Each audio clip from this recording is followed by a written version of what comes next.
할렐루야. 5월달은 참으로 바쁜 한 달이기도 합니다. 어린이주일에 비롯해서 우리가 어버이주일, 또 여행, 또 청년주일, 오늘 목자 교사주일을 맞으면서 각 기관 부서들이 어떻게 세워지고 또 우리가 어떻게 지금까지 달려왔는지 그러한 기관 부서의 예배를 드리면서 또 우리에게 말씀해 주시는 하나님의 말씀을 또 잘 듣고 그 말씀대로 세워가기를 소망하고 또 기도하는 가운데 있습니다. 오늘은 특별히 목자 교사 주일을 맞이해서 목자 교사가 품어야 할 마음이 무엇인가, 우리가 어떻게 하면 예수님을 닮아가고 우리의 스승의 롤 모델이신 예수님을 닮아갈 수 있을까에 대한 말씀들을 함께 공유하고자 합니다. 모든 것은 마음먹기에 달렸다라는 말이 있습니다. 사람이 어떤 마음을 갖고 사느냐에 따라서 그 사람의 생각이 달라지고 행동이 달라지고 그리고 사는 모습이 달라진다라는 것입니다. 우리가 악한 마음을 품게 되면 악한 사람이 됩니다. 그러나 선한 마음을 품게 되면 선한 삶을 살 수 있다라는 것입니다. 또 마음이 급하면 말과 행동이 서둘러지고 느긋한 마음을 품으면 매사에 여유 있는 마음과 생각을 가지고 살아간다라는 것입니다. 사랑하는 성도 여러분, 여러분들은 지금 어떤 마음을 품고 살아가고 있습니까? 우리가 품어야 할 마음은 무엇일까요?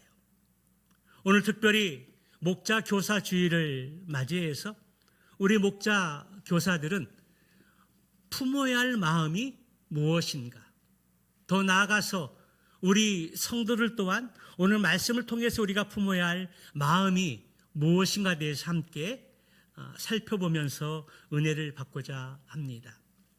잠언 4장 23절의 말씀에 보면 이런 말씀이 기록되어 있는데요. 한번 같이 보도록 할까요?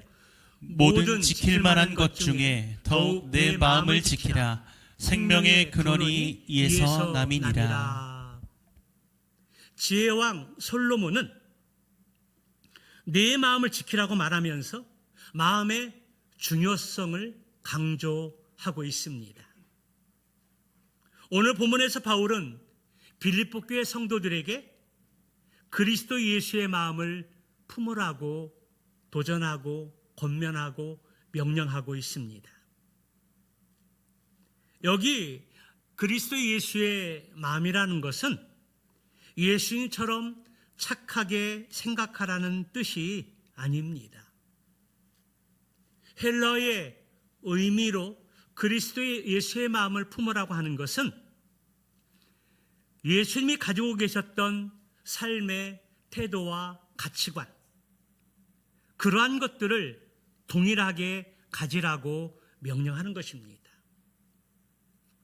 예수님이 가졌던 삶의 태도와 가치관, 그것을 동일하게 품는 것이 그리스도의 마음이라는 것입니다. 그럼 오늘 본문의 말씀을 통해서 바울이 빌립보 교회 성도들에게 그리스도 예수의 마음을 품으라고 명령하면서 구체적으로 그리스도 예수의 마음이 어떤 마음인지를 우리에게 말씀해 주고 있습니다.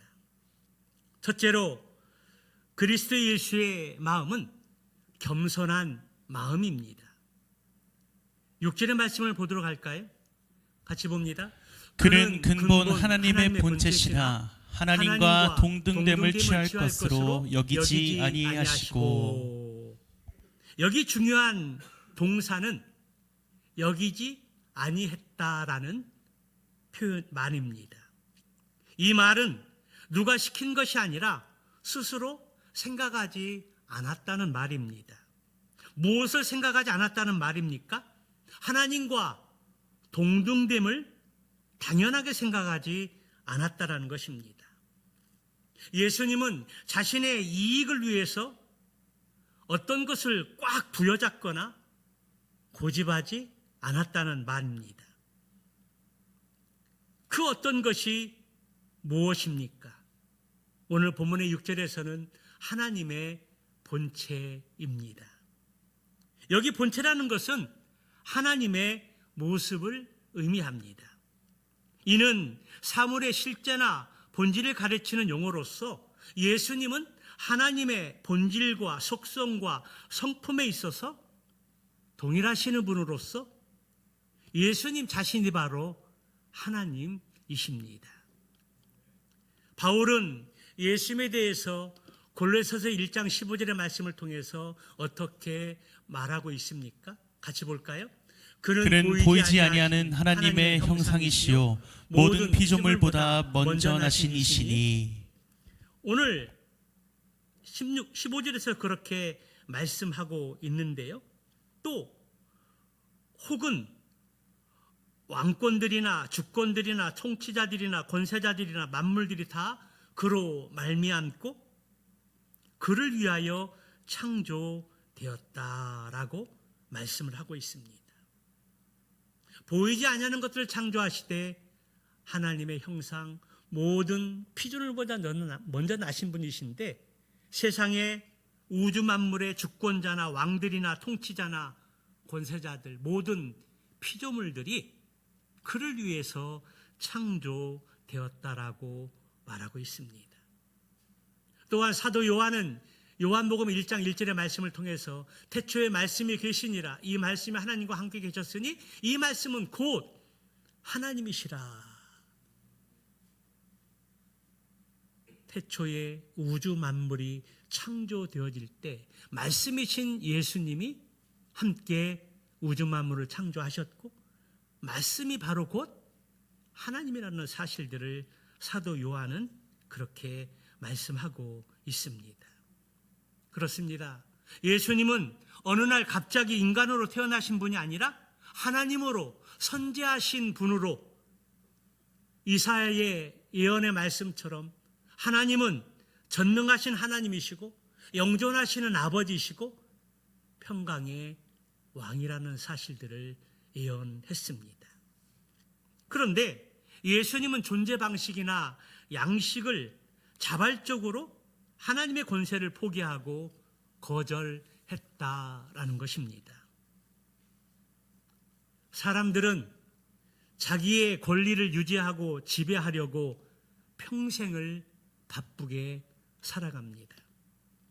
명예를 얻기 위해서 어떤 권리를 취하기 위해서 또 명예를 얻고 권리를 취했다면 그것을 유지하기 위해서 얼마나 바쁘게 살아가는지 모릅니다. 그러나 예수님은 능동적으로 자기의 이익과 영광을 위하여 하나님과 동등된 것을 고집하지 않으셨다라는 말입니다. 하나님으로서의 모든 영광을 다 누릴 수 있었습니다. 그러나 예수님은 스스로 그 권리와 영광을 포기하셨습니다. 어떤 신분이 되고 지위를 얻으려면 그 권세와 권리를 포기하기는 쉽지 않습니다. 권력의 맛을 들이면 권력의 중독증이 생기게 됩니다.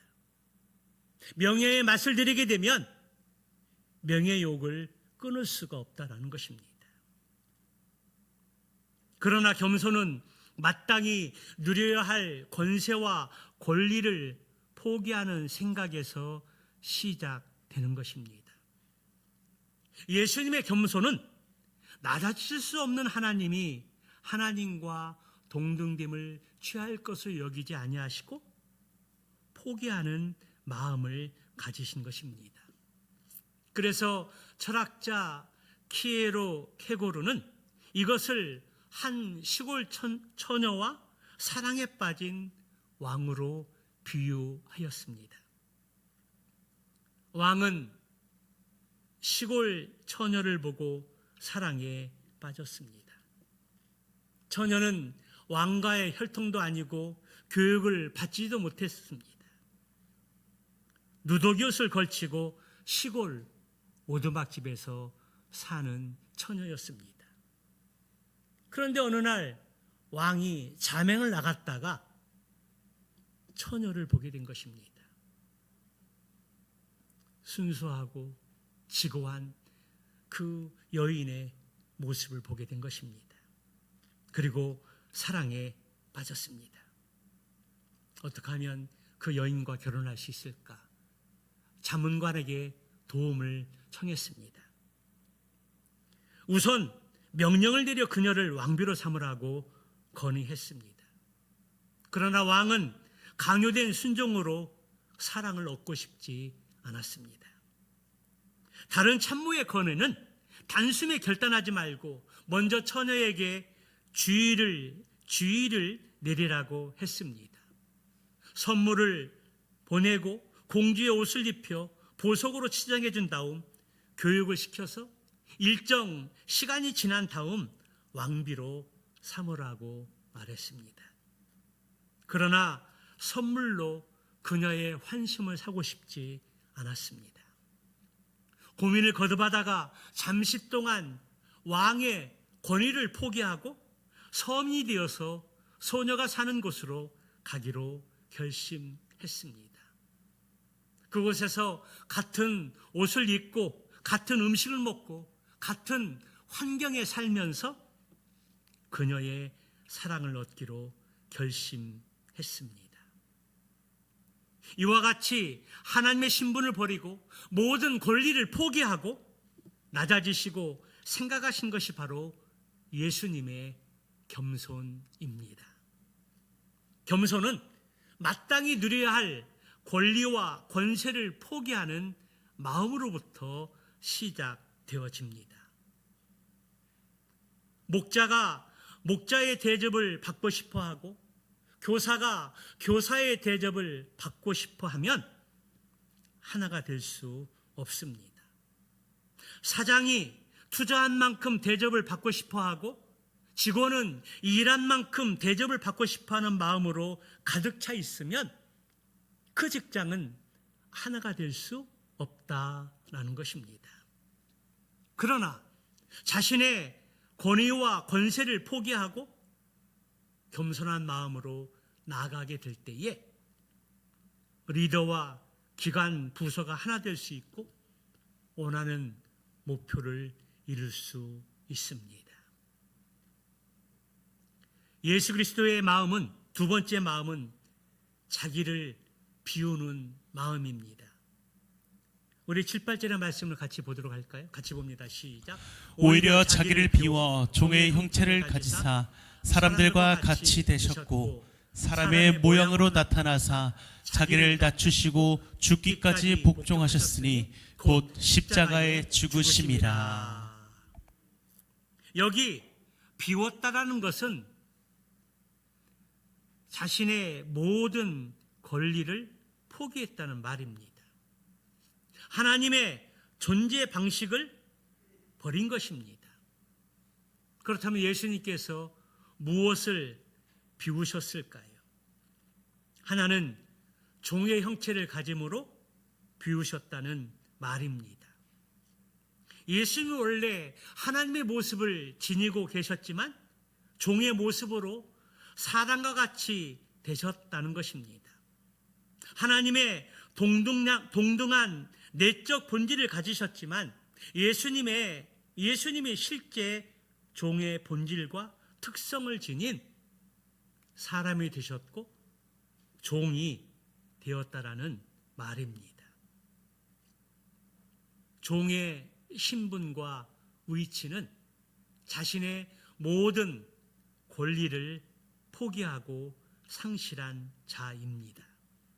그런데 예수님이 종으로 또 사람의 모습으로 인류의 모든 죄와 죽음의 문제를 해결하기 위해서 자신의 모든 권리를 포기하고 종으로 섬기기 위해서 이 세상에 오셨습니다. 또 하나는 사람과 같이 됨으로 비우셨다라는 말입니다.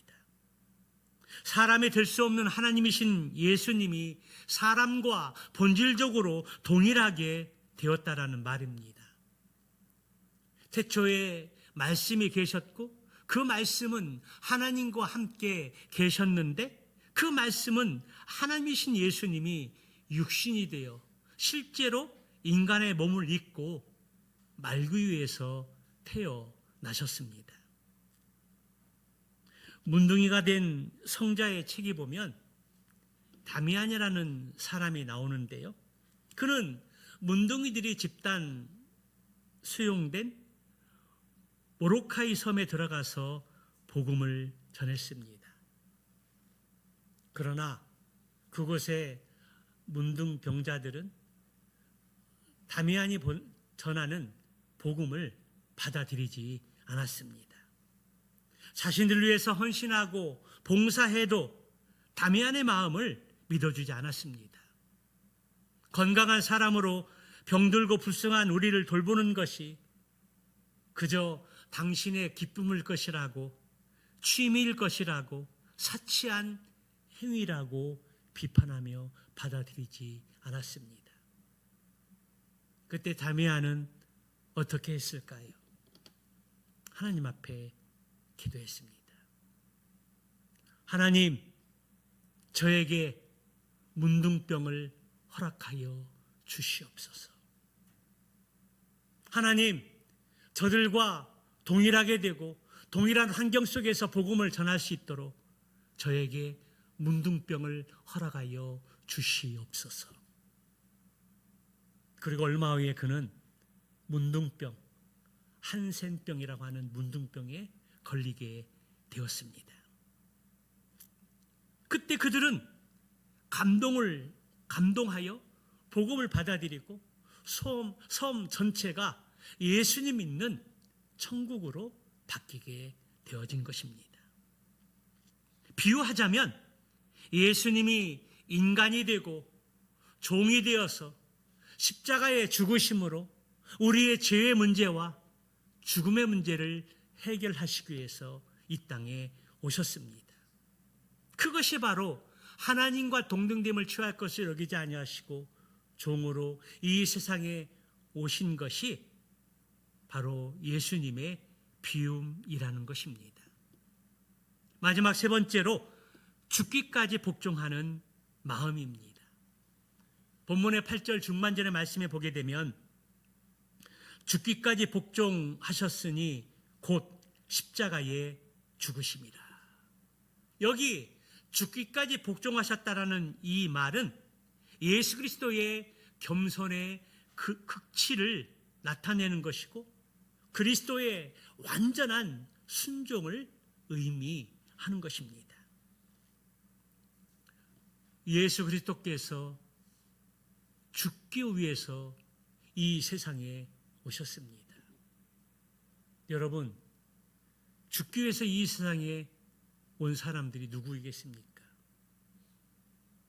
우리 예수님이 죽으시기 위해서 이 세상에 오셨다는 것입니다.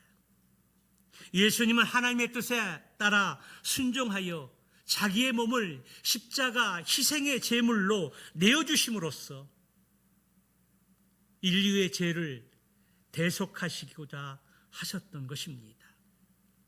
십자가,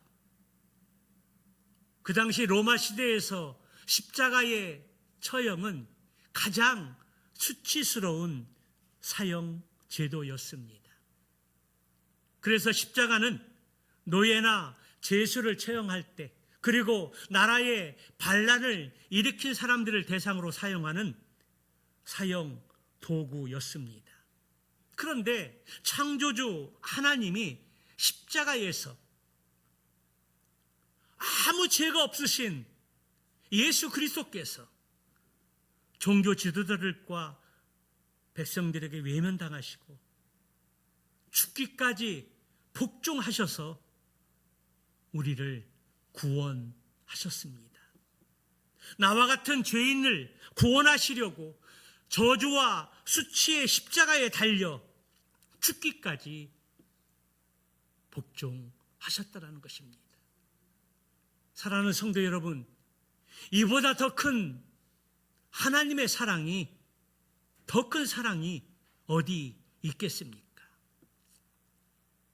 성경의 위대한 성도들은 모두 죽기까지 복종했던 사람들입니다. 그들 모두 그리스도의 영을 소유하였고 그리스도의 마음을 품었던 사람들이었습니다.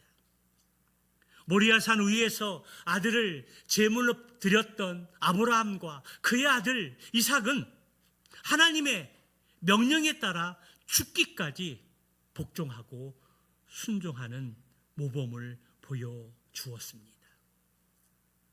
하나님의 사람 모세와 아론은 죽기를 각오하고 그 당시에 세계 최대 강국이었던 바로왕 앞에서 담대히 하나님의 명령을 수행하고 하나님의 영광을 드러냈습니다. 이방 땅의 노예로 잡혀갔던 다니엘과 세 명의 친구들, 문자 그대로 목숨을 걸고 신앙의 절개를 지켰습니다. 다니엘은 페르시아 제국에서 한 달 동안의 기간을 정해놓고 왕 이외에 다른 신상들에게 자기가 믿는 신들에게 절을 하게 되면 사자굴에 던져 넣을 것이라고 공고했습니다. 그런데 다니엘은 그 사실을 알고도 감사함으로 나아가서 전에 하던 습관대로 하나님께 기도를 드렸습니다. 또 세 명의 친구였던 사드락, 메삭, 아벳느고는 7배의 뜨거운 풀무불이 기다리고 있는 줄 알면서도 우상 앞에 절하기를 거부했습니다. 그리고 하나님의 영광을 드러냈습니다. 초대교회 7 지사 중 한 사람인 스데반, 적개심의 이성을 잃은 무리 앞에서 담대히 복음을 전했고 날아오는 돌에 맞아 죽어가면서 오히려 그들을 위해서 기도하는 주님의 마음을 가졌습니다. 이 사람들의 공통점은 죽기까지 복종하고 하나님의 영광을 드러낸 신앙의 위대한 인물들입니다. 한 전쟁 중에 있었던 이야기입니다. 전투가 치열하게 벌이던 어느 날 한 부대가 적의 공격을 받아서 많은 병사들이 부상을 입었습니다. 군의관은 한 병사에게 급한 수혈을 해야 된 상황에 직면했습니다. 그래서 여러 용사들에게 수혈할 사람이 있는지 물어보았습니다. 이 병사를 위해서 피를 나눠줄 사람이 있습니까? 잠시 침묵이 흐르다가 한 병사가 손을 들었습니다. 그는 떨리는 소리로 말했습니다. 제가 하겠습니다. 수혈이 진행됐고 그 가운데 피를 이렇게 수혈을 나눠주던 그 용사는 점점 창백해지기 시작했습니다. 군의관은 깜짝 놀라서 물어봤습니다. 조용히 물어봤습니다. 선생님, 창백해져 가면서 이렇게 얘기했습니다.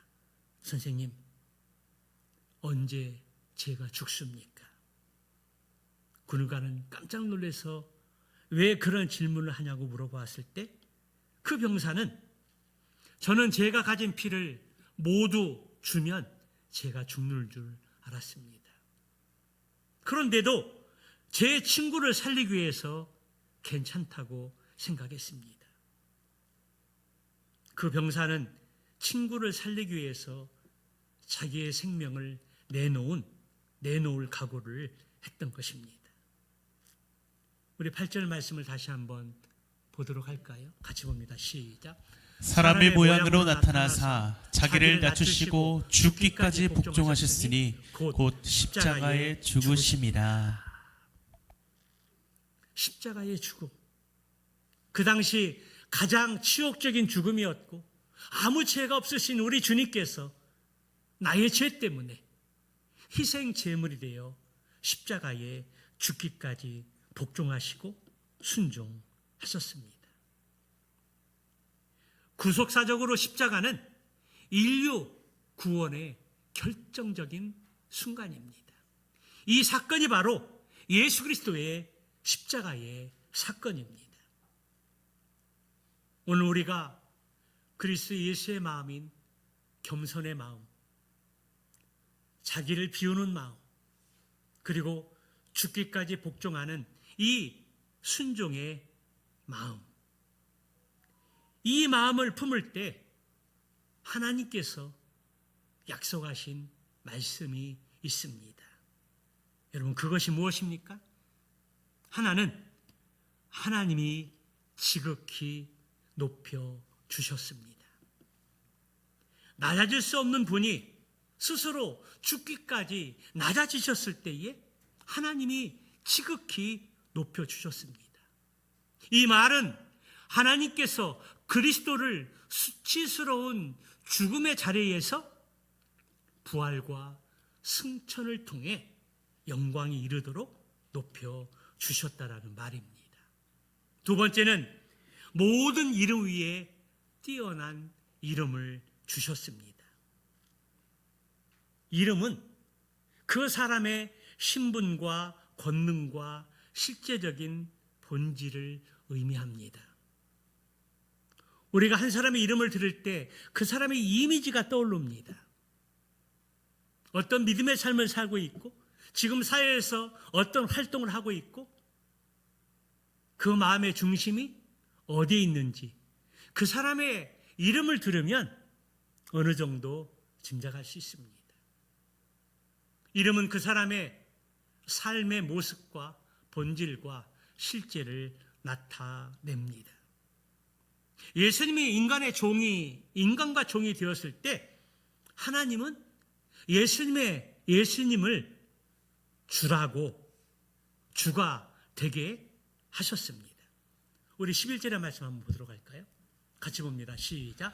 모든 입으로 예수 그리스도를 주라 시인하여 하나님 아버지께 영광을 돌리게 하셨느니라. 여기 주라는 이 말은 헬라어 단어로 키리오스라는 단어입니다. 이 키리오스라는 이 단어의 뜻은 주, 주인, 주님, 통치자, 그런 의미가 있습니다. 키리오스는 단순한 어떤 존칭이 아니라 예수님이 우리의 삶과 죽음, 구원의 역사의 주인 되심을 인정하는 신앙 고백이라는 것입니다. 초대교회 성도들은 예수님은 주님이시다 이렇게 고백했습니다. 여기 예수님은 주님이시라고 고백할 때 그들은 자기의 생명의 주인이 로마 황제에게 있다라는 것을 부정하고 거부하는 것입니다. 그 당시에 로마 황제를 일컬어서 퀴리오스, 우리의 주님이시고 우리의 주인이라는 고백이 있었습니다. 그런데 로마 교회 성도들은 예수님은 주님이시다라고 이야기할 때 우리의 생명의 주권자가 황제가 아니라는 것들을 고백하는 것입니다. 또한 퀴리오스는 이 고백 속에는 시장에 권력이 있지가 않고 죽음의 공포에 있지 않고 오직 십자가에 달리신 부활하신 예수 그리스도께 있다는 사실들을 고백하는 내용입니다. 예수님은 주님이십니다. 우리의 삶의 주관자이시고 통치자이시고 주인이시고 왕이라는 사실들을 고백하는 내용입니다. 이 고백은 오늘날에도 여전히 기독교 신앙의 중심이고 믿음의 핵심입니다. 이 고백은 우리의 삶의 모든 주권을 내려놓고 그분의 다스림을 받아들이는 복음의 출발이라는 사실입니다. 사랑하는 성도 여러분, 여러분의 신앙의 삶 가운데 예수님을 일컬어 퀴리오스, 나의 주님이시고 나의 왕이시고 나의 통치자이시고 나의 주시다 라고 고백한 것이 언제입니까? 여러분의 인생 가운데 정말 예수님을 가리켜서 예수님은 나의 주님이시라고 고백하셨습니까? 왜 이렇게 목소리가 적을까요? 왜 이렇게 자신이 없습니까? 예수님은 나의 주님이십니까? 그 고백을 통해서 여러분들은 삶이 어떻게 바뀌고 변화되어졌습니까? 주님은 나의 왕이시고 나를 다스리시는 통치자시라고 고백을 했는데 여전히 우리의 삶의 주인이 내 자신이 아닌지 모르겠습니다. 예수님은 나의 주님이십니다. 나의 삶 가운데 들어오셔서 나를 다스려 주시고 나의 왕이 되어 주십시오라고 고백을 했는데 지금 우리의 삶은 어떻습니까? 예수님은 나의 주님이시라고 고백한 대로 살고 계십니까? 아니면 여전히 내 삶의 주인이 내 자신에 머물러 있고 내 삶의 운전대를 계속 내가 쥐고 있습니까? 예수님은 나의 삶의 주인님이십니다. 나의 통치자이십니다. 이 고백이 분명한 사람은 삶이 바뀌지 않을 수 없습니다.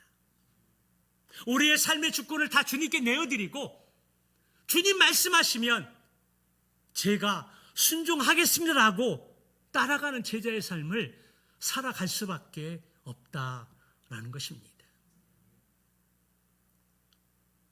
예수님은 주님이십니다. 이 삶의 고백이 다시 한번 회복되어지고 이전 것은 지나갔으니 보라 새 것이 되었도다. 새로운 삶 위에 이 고백의 출발이 있기를 주님의 이름으로 축원합니다. 또 하나 그리스도의 마음을 품을 때 하나님께서는 예수님 앞에 모든 피조물이 무릎을 꿇게 하셨다고 말씀하고 있습니다. 여기 모든 무릎입니다. 왕의 무릎도, 제국의 무릎도, 철학자의 무릎도, 부자의 무릎도, 가난한 자의 무릎도, 천사의 무릎도, 악한 자의 무릎도 마지막 날에 결국 예수님 이름 앞에 꿇게 된다라는 것입니다. 지금 세상이 예수 그리스도의 그 이름을 비웃고 조롱할 수 있습니다. 지금은 사람들이 십자가를 어리석다라고 말할 수 있습니다. 지금은 교회가 약해 보이고 복음이 늙었다라고 말할 수 있습니다. 그러나 마지막 날 감추어진 것들이 드러나는 그날, 모든 시간의 장막이 걷히는 날, 역사의 수수께끼가 하나님의 비달에 놓이는 날, 모든 무릎은 예수님 이름 앞에 꿇게 될 것입니다. 오늘 목자 교사 주일을 맞이해서 목자 교사가 품어야 할 마음, 그리고 이 자리에 앉아있는 모든 성도들이 품어야 할 마음, 그 마음은 겸손한 마음이고 자기를 비우는 마음이고 죽기까지 복종하고 순종하는 마음인 줄로 믿습니다. 그런데 오늘날 1등만 기억하고 1등이 최고인 이 세상, 자기 피할 시대에서 예수의 마음을 품고 어떻게 살아가느냐라고 의구심을 갖고 회의를 품는 사람들이 있을지 모르겠습니다. 겸손하게 살면 바보 취급을 받고 무시당하고 이상한 사람 취급받는 세상에서 어떻게 이런 마음을 가지고 사느냐며 질문을 하는 사람들이 있을지 모르겠습니다. 그러나 겸손한 예수님의 마음을 가지고 살면 결코 손해보지 않습니다. 손해보는 것 같지만, 바보 같지만, 멍청이 같지만 그렇지 않다라는 겁니다. 예수님 마음을 품고 사는 것이 교회를 부흥시키는 것이고, 목장을 살리는 것이고, 훼손되어진 가정을 다시 회복시키는 길임을 믿습니다. 다른 길은 없습니다.